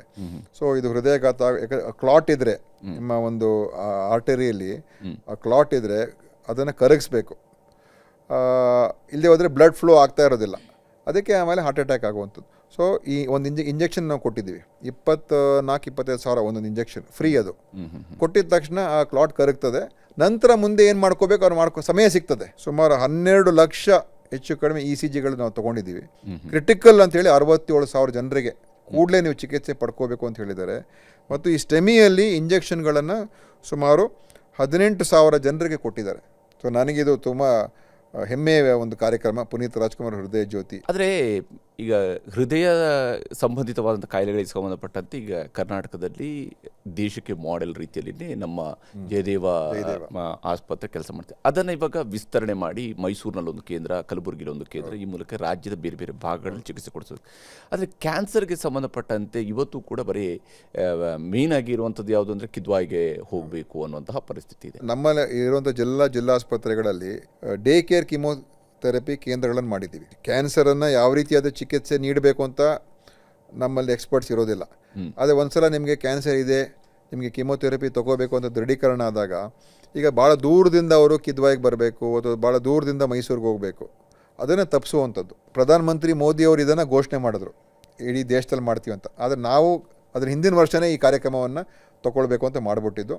ಸೊ ದೇಶದಲ್ಲಿ ಬಹುಶಃ ಕರ್ನಾಟಕ ರಾಜ್ಯ ಭಾಳ ಮುಂಚೂಣಿಯಲ್ಲಿದೆ. ಡಯಾಲಿಸಿಸ್ಗೆ ಸಂಬಂಧಪಟ್ಟಂತೆ ಆಗಲೇ ಬಹುಶಃ UT ಖಾದರ್ ಅವರು ಆರೋಗ್ಯ ಸಚಿವರಾಗಿದ್ದಾಗಲೇ ಅದನ್ನು ತಾಲೂಕು ಆಸ್ಪತ್ರೆವರೆಗೂ ಕೂಡ ವಿಸ್ತರಿಸಿ ಅದನ್ನು ಉಚಿತವಾಗಿ ಕೊಡಿಸ್ಬೇಕು ಅನ್ನೋ ಒಂದು ಪ್ರಾಜೆಕ್ಟನ್ನು ರೆಡಿ ಮಾಡಿದ್ರು. ಆದರೆ ಅದು ಎಫೆಕ್ಟಿವ್ ಆಗಿ ಕೆಲವೊಂದ್ಸಲ ಸಿಗೋದಿಲ್ಲ ಅನ್ನುವಂಥ ಕಂಪ್ಲೇಂಟ್ಸ್ ನಮಗೆ ರಾಜ್ಯಾದ್ಯಂತ ಬರ್ತಾನೆ ಇರುತ್ತೆ. ಖಾದರ್ ಅವರು ಹೆಲ್ತ್ ಮಿನಿಸ್ಟರ್ ಅವರು ಒಳ್ಳೆ ಕೆಲಸ ಮಾಡಿದರು. ಖಾದರ್ ಅವರು ಕೂಡ ಮೊದಲು 160 170 ಏನೋ ಇತ್ತು. ನಾನು ಬಂದಮೇಲೆ ಅದು 220ಕ್ಕೆ ಏರಿಸಿದೆ. ನಾವೇನು ಮಾಡಿದ್ವು ಅಂತ ಹೇಳಿದ್ರೆ ಸಿಂಗಲ್ ಯೂಸ್ ಡಯಲೈಸರ್ ಅಂತ ತೊಗೊಂಡು ಬಂದು ಆ ಥರ ಮಾಡೋದ್ರಿಂದ ಇನ್ಫೆಕ್ಷನ್ ಬರೋದನ್ನು ಕಂಟ್ರೋಲ್ ಆಯಿತು, ಕಮ್ಮಿ ಆಯಿತು. ಆಮೇಲೆ ಒಳ್ಳೆ ಏಜೆನ್ಸಿಗಳು ಅಪಾಯಿಂಟ್ ಮಾಡಿದ್ದೀವಿ. ಸೊ ಇವತ್ತು ಭಾಳ ಚೆನ್ನಾಗಿದೆ. ನೀವು ಯಾವುದೇ ನಮ್ಮ ಡಯಾಲಿಸಿಸ್ ಕೇಂದ್ರಗಳು ನೋಡಿ ನಡೆಸ್ತಾ ಇರುವಂಥದ್ದು ಭಾಳ ಸ್ವಚ್ಛವಾಗಿದೆ ಮತ್ತು ಜನ ಇವತ್ತು ಅಲ್ಲಿ ಬಹಳ ಖುಷಿಯಿಂದ ಬಂದು ಕೂತ್ಕೊಳ್ತಾ ಇದ್ದಾರೆ, ಡಯಾಲಿಸಿಸ್ ತೊಗೊಂಡು ಹೋಗ್ತಾ ಇದ್ದಾರೆ. ನಿಮಗೆ ಈ ಬಾಂಬೆ ಮಿಠಾಯಿ ಹಾಗೆ ಈ ಗೋಬಿ ಮಂಚೂರಿ ಇದ್ರ ಮೇಲೆ ಎಲ್ಲ ಸಿಟ್ಟಿತ್ತ ಅಂತ? ಆಹಾರದಲ್ಲಿ ಬೇರೆ ಬೇರೆ ಯಾವ ಉಪಯೋಗ ಮಾಡಬಾರ್ದಂಥ ಒಂದು ಕೆಮಿಕಲ್ಸ್ ಎಲ್ಲ, ರಾಸಾಯನಿಕ ಪದಾರ್ಥಗಳು ಉಪಯೋಗ ಮಾಡುವಂಥದ್ದು ಅದೆಲ್ಲ ಗಮನಕ್ಕೆ ಬಂತು. ಆವಾಗ ಪ್ರಥಮವಾಗಿ ಶುರು ಮಾಡಿದ್ದು ಯಾವುದ್ರಲ್ಲಿ ಅಂತ ಹೇಳಿದ್ರೆ ನಾನು ಈ ಕಾಟನ್ ಕ್ಯಾಂಡಿ, ಹೌದು ಅದು ಒಳ್ಳೇದಲ್ಲ ಅಂತ ಎಲ್ಲ ನಾನು ನೋಡಿದೆ. ಆಮೇಲೆ ನಾವು ಎಲ್ಲ ಚೆಕ್ ಮಾಡ್ರಪ್ಪ ಅಂತ ಹೇಳಿದ್ವು. ನಾವು ತಪಾಸಣೆ ಮಾಡಿದಾಗ ಅದರಲ್ಲಿ ಒಂದು ಏನು ಕಲರಿಂಗ್ ಏಜೆಂಟ್ ಇದೆ ಅದು ಹಾನಿಕಾರ, ಅದು ಉಪಯೋಗ ಮಾಡಬಾರ್ದು, ಅದು ಒಳ್ಳೇದಲ್ಲ ಅಂತ ಹೇಳಿ ಮತ್ತೆ ನೀವು ಅದನ್ನು ಕ್ರಮ ತಗೊಳ್ಬೇಕಲ್ಲ. ಕಾಟನ್ ಕಲರ್ ಈಗ ಬಿಳಿ ಕಲರ್ ಇದೆ, ಕಾಟನ್ ಕಲರ್ ಆಗೋಯ್ತದ್ದು. ಅಂದರೆ ಒಂದು ಅವೇರ್ನೆಸ್ ಬಂತು. ನಿಜ ನಿಜ. ಆಮೇಲೆ ನಾವು ಇದ್ರ ಬಗ್ಗೆ ಎಲ್ಲ ಬಂತು, ಅದು ಗೋಬಿ ಮಂಚೂರಿಯನ್ ಕಬಾಬಲ್ಲಿ ಕೆಂಪು ಬಣ್ಣ ಬರೋ ಥರ. ಆಮೇಲೆ ಅದನ್ನ ಮಾಡಿದಾಗ ಅದ್ರ ಭಾಳಷ್ಟು ನಮಗೆ ಸ್ಯಾಂಪಲ್ಸಲ್ಲಿ ಟೆಟ್ರಿಝೀನು ಮತ್ತು ಏನೇನೋ ಇದೆ 2-3 ಕೆಮಿಕಲ್ ಇದು, ಅದನ್ನೆಲ್ಲ ಬಳಕೆ ಮಾಡೋದು ನಾಟ್ ಅಲೌಡ್. ಈಗ ಹೋಟೆಲ್ಗಳಲ್ಲಿ ಹೋದಾಗ ಈಗ ಆ ಕಲರ್ಗಳು ಕಾಣ್ತಾ ಇಲ್ಲ, ಕಾಣ್ತಾ ಇಲ್ಲ. ನಮ್ಮ ಚಾನೆಲ್ ಕಡೆಯಿಂದ ನಾವು ನಮ್ಮೂರಲ್ಲಿ ನ್ಯೂಸ್ 18 ಅಂತ ಹೇಳಿ ಒಂದು ಕಾರ್ಯಕ್ರಮ ಮಾಡ್ತೀವಿ. ನಾವು ಬೇರೆ ಬೇರೆ ಹಳ್ಳಿಗಳಿಂದ ಹೋಗಿ ಹೆಚ್ಚು ಆರೋಗ್ಯ ಇಲಾಖೆಯಲ್ಲಿ ಬಂದಾಗ PSCಗಳಲ್ಲಿ ವೈದ್ಯರ ಕೊರತೆ, ಒಳ್ಳೆಯ ಆಸ್ಪತ್ರೆ ಇದೆ ಆದರೆ ಕರೆಕ್ಟ್ ಆಗಿರುವಂಥ ಡಾಕ್ಟರ್ಸ್ ಇಲ್ಲ ಅಂತ ಹೇಳಿ. ಟೀಚರ್ಸ್ಗೆ ನಾವು ಗ್ರಾಮೀಣ ಭಾಗಕ್ಕೆ ಕಳಿಸಿದ್ರೆ ಹೋಗ್ತಾರೆ, ಆದರೆ ನಮ್ಮಲ್ಲಿ ವೈದ್ಯರು ಏನಂತೇಳಿ ಡಾಕ್ಟ್ರುಗಳು MBBS ಮಾಡಿದ್ದೀವಿ, MD ಮಾಡಿದ್ದೀವಿ, ಅವ್ರಿಗೆ ನಗರಗಳಲ್ಲೇ ಇರಬೇಕು, ಊರುಗಳಲ್ಲೇ ಇರಬೇಕು. ಡಾಕ್ಟ್ರುಗಳು ಮತ್ತು ಪ್ರಾಥಮಿಕ ಆರೋಗ್ಯ ಕೇಂದ್ರದಲ್ಲಿ 9 ರಿಂದ 4 ಗಂಟೆ ಅಂತ ಇರುವಂಥದ್ದು. ಆದರೆ ಅವ್ರು ಅಲ್ಲೇ ವಾಸ ಮಾಡಬೇಕು ಅಂತ ಇರ್ತದೆ, ಆದರೆ ಅವರೆಲ್ಲ ವಾಸ ಮಾಡಲ್ಲ, ಹೊರಟೋಗ್ತಾರೆ, ಜಿಲ್ಲಾ ಕೇಂದ್ರಕ್ಕೆ ಹೊರಟೋಗ್ತಾರೆ. ಎಮರ್ಜೆನ್ಸಿ ಆಯಿತು, ಯಾರೋ ಬಂದರು, ಇವರು ಅಲ್ಲಿಂದ ಬರೋಷ್ಟೊತ್ತಿಗೆ ತಡ ಆಗಿರ್ತದೆ. ಸೊ ಅದನ್ನು ನಾವೀಗ ಎನ್ಫೋರ್ಸ್ ಮಾಡ್ತಾ ಇದ್ದೀವಿ. ಈಗ ಅಟೆಂಡೆನ್ಸ್ ಸಿಸ್ಟಮ್ ಮಾಡ್ತಾ ಇದ್ದೀವಿ, ಎಲ್ಲ ಎನ್ಫೋರ್ಸ್ ಮಾಡೋಕ್ಕೆ ಪ್ರಯತ್ನ ಮಾಡ್ತಾ ಇದ್ದೀವಿ. ಇಲ್ಲದೆ ಹೋದರೆ 9 ಗಂಟೆಯಿಂದ 4 ಗಂಟೆಗೆ ಇರಬೇಕು ಅಂತ ಇರ್ತದೆ, ಮಧ್ಯಾಹ್ನ ಹೊರಟೋಗ್ತಾರೆ. ಯಾರು ಗೊತ್ತಾಗುತ್ತೆ? ಗೊತ್ತಾದ ನಂತರ ನಮಗೆ ಅವ್ರನ್ನ ತೆಗೆದ್ರೆ ನಾವು ಇನ್ನೊಬ್ರು ವೈದ್ಯರು ಸಿಗಬೇಕಲ್ಲ. ಇದರಿಂದ ಅವರ ಕಂಟ್ರೋಲ್ಗೆ ಕೊಟ್ಟಂಗೆ ಆಗೋದಿಲ್ಲ, ಅಂದರೆ ಅವ್ರು ಇಷ್ಟ ಬಂದಂಗೆ ಇಲ್ಲ, ಸರ್ಕಾರ ಹೆಂಗಿದ್ರು ನಮ್ಮ ಮಾತು ಕೇಳಲೇಬೇಕಾಗತ್ತೆ ಅನ್ನೋ ರೀತಿಯಲ್ಲಿ. ಹಾಗೇನೆ ನಾವು ನಮ್ಮ ಕಡೆಯಿಂದ ಮಾಡ್ತಾ ಇದ್ದೀವಿ. ಈಗ ಕೌನ್ಸಿಲಿಂಗ್, ವರ್ಗಾವಣೆಯಲ್ಲಿ ಕೌನ್ಸಿಲಿಂಗ್ ಅಂತ ಮಾಡಿದ್ದೀವಿ. ಹೌದು. ಮತ್ತು ಅನೇಕ ಕಡೆ ಹುದ್ದೆಗಳಲ್ಲಿ ಎಲ್ಲಿ ಅವರಿಗೆ ಕೆಲಸನೇ ಇರಲಿಲ್ಲ, ಈ ತಜ್ಞ ವೈದ್ಯರು ಭಾಳ ಕಮ್ಮಿ ಪ್ರಮಾಣದಲ್ಲಿ ಕೆಲಸ ಇತ್ತಲ್ಲಿ, ಅವ್ರನ್ನ ನಾವು ಎಲ್ಲಿ ಹೆಚ್ಚು ಕೆಲಸ ಇದೆ ಅಲ್ಲಿಗೆ ಶಿಫ್ಟ್ ಮಾಡ್ತಕ್ಕಂಥ ಕೆಲಸ ಮಾಡಿದ್ದೀವಿ. ಆದರೆ ಬದಲಾವಣೆ ಅಂತೂ ಮಾಡ್ತಾ ಇದ್ದೀವಿ, ನಾವು ಮಾಡ್ತಾ ಇದ್ದೀವಿ. ಈ ವರ್ಷ ಕೂಡ ಇನ್ನೂ ಸಾಕಷ್ಟು ಸುಧಾರಣೆಗಳಾಗ್ತದೆ. ಈ ಹುಕ್ಕಾ ಬಾರ್ಗಳದ್ದು ಮೇಲೆ ಆ್ಯಕ್ಷನ್ ಯಾವ ರೀತಿ ಅಂತ ನಿರ್ಧಾರ ಆಯ್ತು? ಅದು ಯಾವ ಕಾರಣಕ್ಕಾಗಿ ಅದರ ಬೆಲೆ? ಅದು ನಮಗೇನು ನಮ್ಮ ಮಾಹಿತಿ ಬಂತಂತ ಹೇಳಿದ್ರೆ, ಅನೇಕ ಕಡೆ ಹುಕ್ಕಾ ಬಾರ್ಗಳಲ್ಲಿ ಅದ್ರ ಬೇರೆ ಬೇರೆ ಎಲ್ಲ ಪದಾರ್ಥಗಳನ್ನು ಮಿಶ್ರಣ ಮಾಡ್ತಾ ಇದ್ದಾರೆ. ಅದರಿಂದ ಅದಕ್ಕೆ ಅಡಿಕ್ಟ್ ಆಗುವಂಥದ್ದಕ್ಕೆ, ಮತ್ತು ಅದು ಆರೋಗ್ಯಕ್ಕೂ ಕೂಡ ಹಾನಿಕಾರಿ. ಅದು ಯಾಕಂದರೆ ನೇರವಾಗಿ ನಾವು ಈ ಥರ ತಗೊಂಡಾಗ ನಮ್ಮ ಶ್ವಾಸಕೋಶಕ್ಕೆ ಹೊರಟೋಗುತ್ತೆ. ಹೌದು, ಫಿಲ್ಟ್ರೇ ಇರೋದಿಲ್ಲ. ಹೌದು, ಅದು ತುಂಬ ಹಾನಿಕಾರ ಅದು. ಅದಕ್ಕೆ ನಾವು ಎಲ್ಲವನ್ನು ನೋಡ್ದು ನಿಯಂತ್ರಣ ಮಾಡೋಕ್ಕಂತೂ ಆಗಲ್ಲ, ಅದನ್ನು ಬ್ಯಾನೇ ಮಾಡ್ಬಿಡೋಣ ಅಂತ ಡಿಸಿಷನ್ ತೊಗೊಂಡು ನಾವು ಮಾಡ್ದು. ರಾಜಕೀಯದ ವಿಚಾರಕ್ಕೆ ಬರೋದಿದ್ದರೆ, ತಾವು KPCC ಅಧ್ಯಕ್ಷರಾದ್ರಿ, ಅದು ಕೇವಲ 1.5 ವರ್ಷದಲ್ಲಿನೇ ತಾವು ಆ ಸ್ಥಾನವನ್ನು ನೀವೇ ವಾಲಂಟಿಯರಾಗಿ ನೀವು ಕೂಡ ಹೇಳಿದ್ರಿ, ಲೋಕಸಭಾ ಚುನಾವಣೆಯ ಸೋಲಿನ ಮಾರಲ್ ರೆಸ್ಪಾನ್ಸಿಬಿಲಿಟಿ ತಗೊಳ್ಳಿ. ಬಟ್ ಆ ಜವಾಬ್ದಾರಿಯನ್ನು ದಿನೇಶ್ ಗುಂಡೂರಾವ್ ಅವರಿಗೆ ಸರಿಯಾಗಿ ನಿಭಾಯಿಸೋಕ್ಕೆ ಆಗಲಿಲ್ವ? ಅವಾಗ ಸಮ್ಮಿಶ್ರ ಸರ್ಕಾರ ಇತ್ತು. ಹೌದು, ಅದು ಭಾಳ ದೊಡ್ಡ ಸಮಸ್ಯೆಗಳಾಯಿತು. ಪಕ್ಷದ ಒಳಗೂ ಕೂಡ ತುಂಬ ವ್ಯತ್ಯಾಸಗಳಿತ್ತು. ನಮಗೇನು ಬೇರೆ ಇನ್ನೇನು ಬಲ ಏನಿಲ್ಲ, ನಮ್ದು ಏನೇ ಇದ್ರೂ ಕೂಡ ಸಂಘಟನೆ ಮತ್ತು ನಾವು ಇದು ಕೆಲಸ ಮಾಡ್ಕೊಂಡು ಹೋಗಬೇಕು ಹೊರತು ಜಾತಿ ಬಲ ಆ ಬಲ ಏನಿರೋದಿಲ್ಲ. ಸೊ ನಮಗೆ ರಿಸಲ್ಟ್ ಬರೆದು ಹೋದರೆ ನಮ್ಗೆ ಭಾಳ ಕಷ್ಟ ಕೆಲಸ ಮಾಡೋದು. ಆಮೇಲೆ ಅದ ನಂತರ ಬೇರೆ ಡೆವಲಪ್ಮೆಂಟ್ಸ್ ಆಯಿತು, ನಮ್ಮವರೆಲ್ಲ ಬಿಟ್ಟು ಹೋದರು. ಹೌದು, ಅದು ಒಂದು ರೀತಿ ಕಂಟ್ರೋಲೇ ತಪ್ಪೋಯ್ತು. ಒಂದು 15 ಜನ ಹೆಚ್ಚು ಕಡಿಮೆ ನಮ್ಮ ಪಕ್ಷದಿಂದ ಬಿಟ್ಟು ಹೋಗುವಂಥದ್ದು. ಆಪರೇಷನ್ ಕಮಲ ಆಯ್ತಲ್ಲ, ಆಮೇಲೆ ಅದಾದ್ಮೇಲೆ ಉಪಚುನಾವಣೆ ಆಯಿತು, ಉಪಚುನಾವಣೆಗೆ ಎದುರಿಸ್ದು. ಹೌದು, ಅವ್ರ ಸರ್ಕಾರ ರಚನೆ ಆಗೋಗಿತ್ತು. ಹೌದು, ನಮ್ಮ ಸರ್ಕಾರ ಪತನ ಆಯಿತು, ಅವ್ರ ಸರ್ಕಾರ ರಚನೆ ಆಯಿತು, ಆ ಉಪಚುನಾವಣೆ ಆಯಿತು. ಆ ಉಪಚುನಾವಣೆ ಅವ್ರಿಗೆ ರಿಸಲ್ಟ್ ಬಂತು. ನಾವು ಹುಣಸೂರು ಒಂದು ಗೆದ್ದು, ಇಲ್ಲಿ ಇದು ಒಂದು 2 ಗೆದ್ದು ನಾವು. ನಮ್ಮ ಹೊಸಕೋಟೆ, ಹೌದು, HP ಮಂಜುನಾ ಮತ್ತು ರಿಜ್ವಾನ್. ಮಿಕ್ಕಿದ್ದು ಇನ್ನು ಉಳಿದಿರ ಕಡೆ ಎಲ್ಲ ನಾವು ಸೊ ನಾವಿಬ್ಬರು ರಾಜೀನಾಮೆ ಕೊಟ್ಟು, ಸಿದ್ದರಾಮಯ್ಯ ಸಾಹೇಬರು ಕೂಡ ರಾಜೀನಾಮೆ ಕೊಟ್ಟರು, ನಾನು ರಾಜೀನಾಮೆ ಕೊಟ್ಟೆ ಆ ಸಂದರ್ಭದಲ್ಲಿ. ಯಾಕಂದರೆ ಒಂದು ಏನೇ ನಡೆಸಬೇಕು ನೈತಿಕ ಬಲ ಬೇಕಲ್ಲ. ಸೊ ಆ ಸಮಯ ಏನಿತ್ತು ಅಂತ ಹೇಳಿದ್ರೆ, ಆ ಸಮಯನೇ ಒಂಥರ ಬೇರೆ ಥರ ಸಮಯ. ಸೊ ನನ್ನ ಶಕ್ತಿ ಮೀರಿ ಏನು ಮಾಡೋಕ್ಕೆ ಸಾಧ್ಯ ಆಯ್ತು, ನಾನು ಮಾಡಿದೆ. ಅದು ನೀವು PCC ಅಧ್ಯಕ್ಷ ಆಗಿರೋದನ್ನ ಬಯಸಿದ್ರೆ ಅಥವಾ ಪಕ್ಷದ ತೀರ್ಮಾನ ಆಯ್ತಾ, ಹೆಂಗೆ ಹೇಳಿ? ಅದು ಒಂದು ರೀತಿ ಆ ಸಂದರ್ಭದಲ್ಲಿ ಮತ್ತೆ ಮಂತ್ರಿಮಂಡಲ ಆಯಿತು, ಆವಾಗ ಯಾರು ಅಧ್ಯಕ್ಷರ ಮಾಡಬೇಕು ಅಂತ ಇತ್ತು, ಮತ್ತು ದೇಶಪಾಂಡೆ ಅವ್ರನ್ನ ಮಂತ್ರಿಮಂಡಲಕ್ಕೆ ಸೇರಿಸ್ಕೊಂಡ್ರು. ಅದು 50-50 ಅಲ್ವಾ? ಹೌದು. ಸೊ ನಮ್ಮಿಂದ ಒಬ್ಬರು ಮಾತ್ರ ತೊಗೊಳೋದಂತ ಆಯಿತು.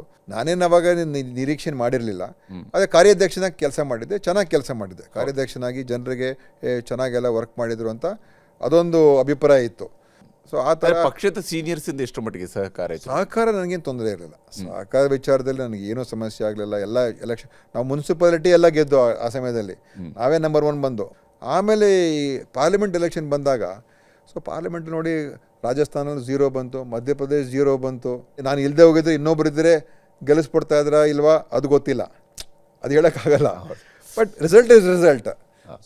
ಬಟ್ ನೀವು ಇಲ್ಲಿ ರಾಜೀನಾಮೆ ಕೊಟ್ರಿ, ಬಟ್ ನಿಮ್ಮನ್ನು ಸಮಾಧಾನ ಪಡಿಸೋ ರೀತಿಯಲ್ಲಿನ AICC ಪ್ರಧಾನ ಕಾರ್ಯದರ್ಶಿ ಕೂಡ ನಂತರ ಇಮಿಡಿಯೇಟ್ ಆಗಿ ನಾನು ರಾಜೀನಾಮೆ ಕೊಟ್ಟೆ. ಆಮೇಲೆ ರಾಜೀನಾಮೆ ಕೊಟ್ಟು ಆಮೇಲೆ ಸ್ವೀಕಾರ ಆಗೋದಕ್ಕೆ ಸಮಯ ತೊಗೊಂಡ್ರು. ಹೌದು, ಅಫ್ಕೋರ್ಸ್ ಸಿದ್ದರಾಮಯ್ಯವರು ಕೂಡ ರಾಜೀನಾಮೆ ಕೊಟ್ಟಿದ್ರು, ಬಟ್ ಅದೇನು ಸ್ವೀಕಾರ ಮಾಡುವಂಥ ಪ್ರಶ್ನೆನೇ ಇರಲಿಲ್ಲ. ಯಾಕಂದರೆ ಎಲ್ಲರೂ ಕೂಡ ನೀವು ಮುಂದುವರಿಬೇಕು ಅಂತ ಇದ್ದೇ ಇತ್ತು. ಯಾಕೆ ಅವರು ಮಾಸ್ ಲೀಡ್ರು, ಅವ್ರನ್ನ ಬಿಟ್ಕೊಡೋಕೆ ಆಗೋದೇ ಇಲ್ಲ. ಚುನಾವಣೆಗಳ ಹತ್ರ ಬರ್ತಾಯಿತ್ತು. ಚುನಾವಣೆ ತಯಾರಿಕೆಗೆ ಶಿವಕುಮಾರ್ನ ಅಧ್ಯಕ್ಷರು ಮಾಡಬೇಕು ಅಂತ ನಾವು ಅದಕ್ಕೆ ಹೇಳಿದೆವು. ಶಿವಕುಮಾರ್ನಿಗೆ ಮಾಡಿ ಅಂತ ನಾನು ಆ ಸಮಯದಲ್ಲಿ ಹೇಳಿದೆ, ಮಾಡಿ ಪರವಾಗಿಲ್ಲ, ಒಳ್ಳೆಯದೇ ಆಗುತ್ತೆ ಅಂತ. ಸೊ ಅದಕ್ಕೋಸ್ಕರ ಆ ಥರ ಆಯ್ತು. ಆಮೇಲೆ ನನಗೆ AICC ಜವಾಬ್ದಾರಿ ಕೊಟ್ಟರು. ಆದರೆ ನೀವು ಅಧ್ಯಕ್ಷರಾಗಿದ್ದಾಗ ಎಲ್ಲೋ ಸ್ವಲ್ಪ ಮಟ್ಟಿಗೆ ಅವ್ರದ್ದೇ ದೊಡ್ಡ ನಾಯಕತ್ವ, ಅವರ ಕೆಳಗಡೆ ಒಬ್ಬ ಸಣ್ಣ ನಾಯಕನ ರೀತಿಯಲ್ಲಿ ಕಾಣಿಸ್ಕೊಂಡ್ರಿ ಅನ್ನೋಂಥ ಆರೋಪ ನಿಮ್ಮ ಮೇಲೆ ಇತ್ತು. ಯಾಕಂದ್ರೆ ನೀವು ಒಂದು ರೀತಿ ಶ್ಯಾಡೋ ಆದ್ರಿ ಇರ್ಬೋದು. ಯಾಕಂದ್ರೆ ಅವರು ದೊಡ್ಡ ಲೀಡ್ರು, ದೊಡ್ಡ ಲೀಡರ್, ಅದ್ರ ಬಗ್ಗೆ ಎರಡು ಮಾತಿಲ್ಲ. ದೊಡ್ಡ ಲೀಡರ್ ಇದ್ರು. ಅವ್ರಿಗಿಂತ ದೊಡ್ಡ ಲೀಡರ್ ಅಂತ ನಾನು ಹೇಳ್ಕೊಳಕ್ಕೆ ಸಾಧ್ಯನೇ ಇಲ್ಲ ತಾನೆ. ಆದರೆ ನೀವು ಈಗ PCC ಅಧ್ಯಕ್ಷರಾಗೋದು ಅಂತ ಹೇಳಿದರೆ ಸಾಮಾನ್ಯವಾಗಿ ಕಾಂಗ್ರೆಸ್ನಲ್ಲಿ ಒಂದು ಮಾತು ಏನಂತ ಹೇಳಿದ್ರೆ, PCC ಅಧ್ಯಕ್ಷ ಅಂದರೆ CM ಆಗೋದಕ್ಕಿರುವಂಥ ಹಿಂದಿನ ಮೆಟ್ಟಿಲಷ್ಟೇ, ನೆಕ್ಸ್ಟ್ ಮೆಟ್ಟಿಲು ನಾನು ಹೇಳೋದು ಆಗ್ತಾರೆ ಅಂತ. ಅದು ಹೆಂಗೆ ಈಗ ಶಿವಕುಮಾರ್ ಅವರು ಕೂಡ ಕಾರ್ಯಾಧ್ಯಕ್ಷರಾಗಿದ್ರು. ಹೌದು, ಅವಾಗ ಕಾರ್ಯಾಧ್ಯಕ್ಷರಾದಾಗ ಅವರು ರಿಸೈನ್ ಮಾಡಬೇಕಾಯ್ತು. ಹೌದು, ದೇಶಪಾಂಡೆ ಅವರು ರಿಸೈನ್ ಮಾಡಬೇಕಾಯ್ತು. ಅಲ್ಟಿಮೇಟ್ಲಿ ಜನ ನೋಡೋದು ರಿಸಲ್ಟ್ ಇಂದನೇ ಒಂದು ಆ ಎರಡು ಕೂಡಿ ಬಂದಾಗ ನಾಯಕರಾಗ್ಬಿಡ್ತೀವಿ. ಸೊ ಇವತ್ತು ಈ ಜಾತಿಯ ವ್ಯವಸ್ಥೆಯಲ್ಲಿ ನಾವು ಎಷ್ಟೇ ಹೇಳ್ಬೋದು, ಅದು ಇದ್ದೇ ಇದೆ. ಅನೇಕ ಜನರಿಗೆ ಬಲ ಬರೋದು ಎಲ್ಲಿಂದ ಅಂತ ಹೇಳಿದ್ರೆ ಅವರ ಆ ಜಾತಿಯ ಬಲ. ನಾನಾಗಿರ್ಬೋದು, ದೇಶಪಾಂಡೆ ಆಗಿರ್ಬೋದು, ರಮೇಶ್ ಕುಮಾರ್ ಆಗಿರ್ಬೋದು, ಮೀರಿದ ರಾಜಕಾರಣವನ್ನು ಮಾಡಿದ ಇತಿಹಾಸವು ಕೂಡ ಕರ್ನಾಟಕದಲ್ಲಿ ಇದೆಯಲ್ಲ. ಮೀರಿ ರಾಜಕಾರಣ ಮಾಡ್ತಾ ಇದೀವಿ ನಾವು. ಅಲ್ಲಲ್ಲ, ದೊಡ್ಡ ಮಟ್ಟದಲ್ಲಿ ಸಂಘಟನೆ ಈಗ ದೇವರಾಜ ಅರಸು ಅಂತವ್ರಿಗೂ ಕೂಡ ಜಾತಿಯ ಬಲ ಇರಲಿಲ್ಲ. ಅವರು ಆ ಸಂಘಟನೆ ದೇವರಾಜ ಅರಸು ಅವ್ರ ಕಾಲನೇ ಬೇರೆ.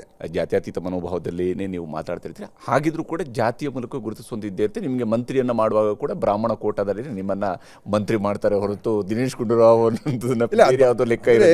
ನಿಮ್ಮ ಅರ್ಹತೆಗಳು ಒಂದು ಭಾಗ, ಆ ಸಮುದಾಯಗಳಿಗೆ ಇಷ್ಟು ಜನಕ್ಕೆ ಕೊಟ್ಟಿದ್ವಪ್ಪ ಅಂತೇಳಿ ನಾಳೆ ದಿನ ಲೆಕ್ಕ ಹಾಕುವಾಗ ಇದ್ದೇ ಇರುತ್ತೆ. ಎಷ್ಟು ಮಟ್ಟಿಗೆ ಬ್ರಾಹ್ಮಣ ಸಮುದಾಯ ವಿಶ್ವಾಸದಿಂದ ನೋಡುತ್ತೆ ಕಾಂಗ್ರೆಸ್ ಅನ್ನ ಅಂತ ನಿಮ್ಗೆ, ಅಥವಾ ಅವ್ರನ್ನ ಯಾಕೆ ತಲುಪೋದಕ್ಕೆ ಸಾಧ್ಯ ಆಗೋದಿಲ್ಲ ಅಂತ ಅನ್ಸುತ್ತೆ ನಿಮಗೆ? ಅದು ಹೆಂಗಂತ ಹೇಳಿ ನಾನು, ಯಾಕಂದರೆ ನಮ್ಮ ಸಮಾಜದವರು ಒಂದು ಕಡೆ ಸ್ವಲ್ಪ ಮಟ್ಟಿಗೆ BJP ಪರ ಇದ್ದಾರೆ ಅಂತ ಒಂದು ಬ್ರ್ಯಾಂಡ್ ಆಗಿದ್ದಾರೆ. ಎಲ್ಲರೂ ಆ ಥರ ಮಾಡ್ತಾರೆ ಹೇಳೋದಿಲ್ಲ. ಎಷ್ಟೋ ಜನ ಇವತ್ತು ನಮ್ಮ ಸಮಾಜದವರು ಕಾಂಗ್ರೆಸ್ಗೂ ಓಟ್ ಹಾಕ್ತಾರೆ, ಜಾತ್ಯತೀತ ಮನೋಭಾವದ ಇದ್ದಾರೆ, ಮತ್ತು BJPಯ ಸಿದ್ಧಾಂತವನ್ನು ವಿರೋಧ ಮಾಡೋರು ಇದ್ದಾರೆ. ಈಗ ಅಂದರೆ ಸಂಖ್ಯಾಬಲ, ಈಗ ನೋಡಿ ಉತ್ತರ ಪ್ರದೇಶ, ರಾಜಸ್ಥಾನ, ಇಲ್ಲೆಲ್ಲ ಸಂಖ್ಯಾಬಲ ಇದೆ ಅವ್ರಿಗೆ. ಅವರು ಪೊಲಿಟಿಕ್ಸ್ನ ಒಂದು ರೀತಿ ಡಾಮಿನೇಟ್ ಮಾಡ್ತಾರೆ. ಇಲ್ಲಿ ನಾವು ಡಾಮಿನೇಟ್ ಮಾಡೋದಕ್ಕೆ ಅಷ್ಟು ಸುಲಭ ಅಲ್ಲ. ಈ ಕಾಂಗ್ರೆಸ್ನಲ್ಲಿ ಸುಮಾರು ಜನ 2028ಕ್ಕೆ 33ಕ್ಕೆ ಈ ರೀತಿಯಾಗಿ ಮುಖ್ಯಮಂತ್ರಿ ಆಗಬೇಕು ಅನ್ನೋಂಥದ್ದು ಒಂದು ಲೆಕ್ಕದಲ್ಲಿ ಇಟ್ಕೊಂಡು ಮಾತಾಡುವಂತಹ ನಾಯಕರುಗಳು ಕೂಡ ಇದ್ದಾರೆ. 2028ಕ್ಕೆ ನಮ್ಮ ಕೋಟಾ ಬರುತ್ತೆ, ನಾವು ಮುಖ್ಯಮಂತ್ರಿ ಆಗ್ಬೋದು ಅನ್ನೋಂಥವ್ರು ಇದ್ದಾರೆ. 33ಕ್ಕೆ ಬರೋರು. ತಮ್ಮ ಟರ್ಮ್ ಯಾವಾಗ ಏನೇನಾಗತ್ತೆ ಬಿಡಿ. ನಾನೇನು ಈಗ ಇಷ್ಟೆಲ್ಲ ಆಗಿದೆ, ಈ ಮುಂದಕ್ಕೆ ಏನಾಗುತ್ತೋ ನೋಡೋಣ. ಒಂದೇ ಆಸೆ ಏನಂದ್ರೆ ಒಂದ್ಸಲ MP ಆಗಬೇಕು ಅಂತ ಆಸೆ ಇದೆ. ಅಂದ್ರೆ ರಾಷ್ಟ್ರ ರಾಜಕಾರಣಕ್ಕೆ ಹೋಗ್ಬೇಕು ಅಂತ, ರಾಷ್ಟ್ರ ರಾಜಕಾರಣ ಒಂದ್ಸಲ ಪಾರ್ಲಿಮೆಂಟ್ ಮೆಂಬರ್ ಆಗಿ ಒಂದ್ಸಲ ಹೋಗ್ಬೇಕು ಅಂತ ಒಂದು ಆಸೆ ಇದೆ. ಬಟ್ ಅದು ಈಡೇರ್ತದೋ ಇಲ್ವೋ ಗೊತ್ತಿಲ್ಲ. ನೀವು ಈ ಆಚೆನ ಹೇಳಿದ ತಕ್ಷಣ ನಿಮ್ಮನ್ನ ಪಾರ್ಲಿಮೆಂಟ್ಗೆ ಕಳಿಸೋದಕ್ಕೂ ಕೂಡ ತುಂಬಾ ಜನ ಕಾಯ್ತಾರೆ. ಸುಮ್ಮನೆ ನನ್ನ ವೈಯಕ್ತಿಕ ಒಂದ್ಸಲ ಅದರ ಅನುಭವ ಕೂಡ ಪಡ್ಕೋಬೇಕು ಅಂತ. ರಾಹುಲ್ ಗಾಂಧಿ ಅವರು ನಿಮ್ಮ ರಾಷ್ಟ್ರೀಯ ನಾಯಕರು, ಅವರ ನೇತೃತ್ವದ ಬಗೆಗಿನ ವಿಚಾರಗಳ ಬಗ್ಗೆ ಅನೇಕ ಬಾರಿ ಚರ್ಚೆ ಆಗ್ತಾ ಇರುತ್ತೆ. ಕೇಂದ್ರದಲ್ಲೂ ಅಧಿಕಾರಕ್ಕೆ ಬರೋದಕ್ಕೆ ಸಾಧ್ಯ ಆಗುತ್ತೆ ಅನ್ನೋದ್ರ ಬಗ್ಗೆ ಏನು ವಿಶ್ವಾಸ ತಮ್ಮಲ್ಲಿರುವಂಥದ್ದು ಎಷ್ಟು? ಸೊ ಈ ರೀತಿ ಒಬ್ಬ ನಾಯಕ ನಮ್ಮ ದೇಶದಲ್ಲಿ ಇದ್ದಾರೆ ಅಂತ ನನಗೆ ಹೆಮ್ಮೆ ಇದೆ. ಇವತ್ತು ಭಾರತಕ್ಕೆ ರಾಹುಲ್ ಗಾಂಧಿ ಅಂತ ವ್ಯಕ್ತಿ ಪ್ರಧಾನಮಂತ್ರಿ ಆಗುವಂಥ ಒಂದು ಅವಶ್ಯಕತೆ ಇದೆ. ಅದಕ್ಕೆ ಆಗ್ತಾರೆ ಅಂತ ನನಗೆ ವಿಶ್ವಾಸ ಇದೆ. ಇದು ದಿನೇಶ್ ಗುಂಡೂರಾವ್ ಅವರ ಮಾತು. ಇವತ್ತಿನ ಪಾಡ್ಕಾಸ್ಟ್ ನಿಮಗೆ ಇಷ್ಟ ಆಯಿತು ಅಂತೇಳಿ ಅನ್ಕೋತೀನಿ. ನಮಸ್ಕಾರ.